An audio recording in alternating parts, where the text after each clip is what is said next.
장기화되는 경제 불황 속에 보통의 사람들, 일반 서민들이 어떻게 살아갈 수 있을까요? 과연 무난하게 무탈하게 살아가는 게 가능하긴 할까요? 이런 의문들이 많이 듭니다.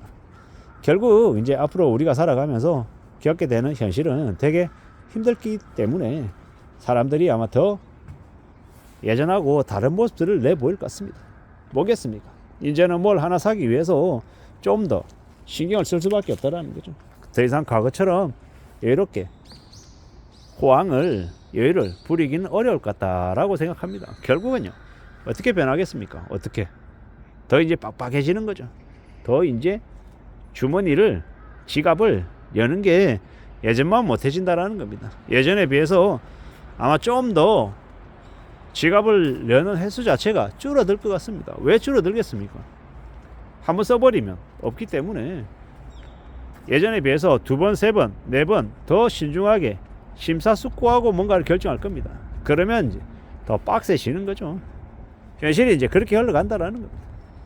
더욱더 이제 정신 차리는 거, 그게 이제 필요한 거죠. 앞으로 우리가 겪게 되는 현실들이 이렇게 빡빡할 것 같습니다.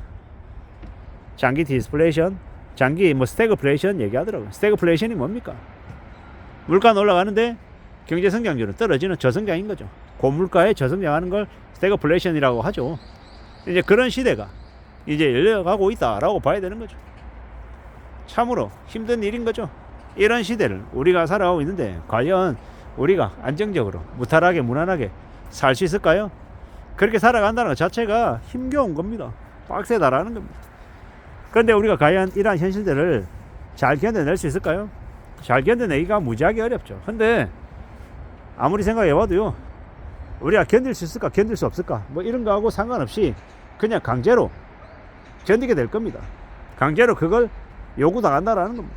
그러면 어떻게 됩니까?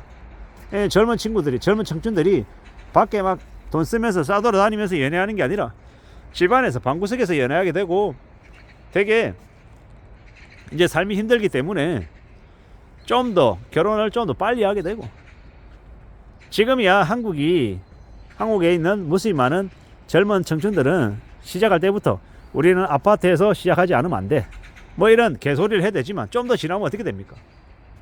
그냥 단칸방에서 원룸에서 신혼을 시작하는 젊은 청춘들도 늘어나게 될 것이고, 결혼도 많이 하게 될 것이고, 지금하고 좀 더 다른 모습들이 이제 펼쳐질 거라고 합니다. 근데 왜 그렇게 변하겠습니까? 돈 때문에 먹고 사는 게 힘들어서 그렇게 변한다라고 봐야 되는 거죠.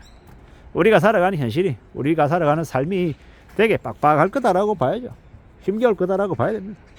이런 시대에 우리가 살아가고 있습니다. 살아가는 게 녹록지 않죠. 쉽지 않죠. 힘들죠. 그러면 우리가 죽을 거냐고요? 아니죠. 또 나름의 상황에 맞춰서 적응하고 또 지내야죠. 괜찮아지게 말입니다. 결국 우리는 어떤 식으로든 길을 찾게 돼 있다. 그 길이 좀 빡셀지, 좀 험난할지, 아니면 지낼만 할지, 뭐 그 정도의 차이가 있지 않겠냐라는 겁니다. 근데 사람들은 누구나 다 적응하며 산다.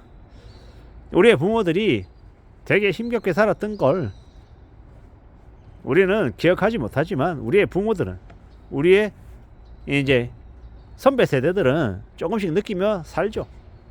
그리고 지금의 이제 Z세대들은 풍족함 속에 살아서 이게 당연하다라고 생각하죠. 근데 좀 더 지나서 5년 지나고 10년 지나서 이제 또 내다보면요, 또 그때에 맞춰서 또 사람들이 또 새로 기억한다라는 겁니다. 이런 나라 일본에서는 지금의 대학생들이 되게 여유 부리고 MT 가고 술 마시고 엉청망청거리고 연애도 많이 하고 활기가 넘친다고 합니다. 왜겠습니까? 단가의 세대들이 죽으면서 유산들이 손자 손녀들에게 상속되기 때문에 그렇게 변한 거죠. 반대로 우리는요, 1990년대 일본처럼 잃어버린 10년에 이제 들어섰죠. 한국이라고 하는 나라에 사는 많은 사람들이 이제 강제적으로 빈곤하게 강제 절약에 이제 돌입하는 겁니다. 이걸 우리가 어떻게 생각하고 어떻게 받아들여야 되겠습니까? 하루빨리 적응하고 그 생활을 일상이라고 여기는 게 훨씬 더 만족스러운 삶이 되지 않겠나라는 겁니다. 참 희한한 건요, 일본이라고 하는 나라가 저 불황이 깊어지고 깊어질수록 되려 사람들의 행복도 만족도는 높아졌답니다. 왜냐? 욕심이 그 수준이 낮아졌기 때문인 거죠. 지금 요즘도 우리도 그런 얘기 하잖아요. 아주 보통의 하루, 그냥 일상을 감사하게 생각하는 걸 이제 사람들이 행복이다라고 말하면서 지낸다라고 하잖아요. 그걸 우리도 잘 생각해 볼 필요가 있는 겁니다. 저도 마찬가지고요. 저도 출근을 하고 퇴근을 하고 집에 돌아와서 가족들과 저녁을 먹는 거, 그 일상이 되게 감사한 겁니다. 왜 그걸 감사하게 느끼겠습니까? 누군가에게는 정말 바라는 아주 대단한 모습일 수 있기 때문입니다. 상상을 해보는 거죠. 아빠가 새벽까지 출근해서 저녁에 퇴근하고 집에 돌아와야 되는데 돈이 부족해서 생활비가 모자라서 아빠가 퇴근하고 난 이후에 두 번째 회사로 출근한다. 그리고 집에 들어오는 시간은 12시 1시라고 한다. 그리고 엄마도 돈을 벌어야 돼서 또 다른 곳에 가서 일을 하기 때문에 아이들이 저녁을 자기들끼리 알아서 먹어야 된다. 이러면 얼마나 서글프겠냐라는 겁니다. 그런 어린 아이들이 자기 혼자 밥 챙겨 먹고 열심히 공부하고 이러는 사람들이 몇이나 되겠냐라는 겁니다. 그러면 가족들이 뿔뿔이 흩어져서 자기의 저녁을 알아서 먹어야 되는 그런 상황들, 얘기만 해도 되게 서글프잖아요. 돈을 얼마를 벌고 얼마나 좋은 집에 사냐, 뭐 이런 것들보다도 그렇게 사는 삶 자체가 되게 우울하잖아요. 참 되게 서글픈 이야기는 부자 동네라고 하는 서울의 강남 대치동에 사는 중고생들이 영양실조가 많답니다. 왜냐? 학원 다니라 학원에 공부하는 시간 때문에 끼니를 편의점에서 삼각김밥과 라면으로 때우는 시간들이 너무 많다 보니까 애들이 잘 먹어야 될 그 시기 때 도리어 되게 부실하게 영양이 형성이 되어서 그러다라고 하는 이야기를 들었던 것 같습니다. 되게 씁쓸하잖아요.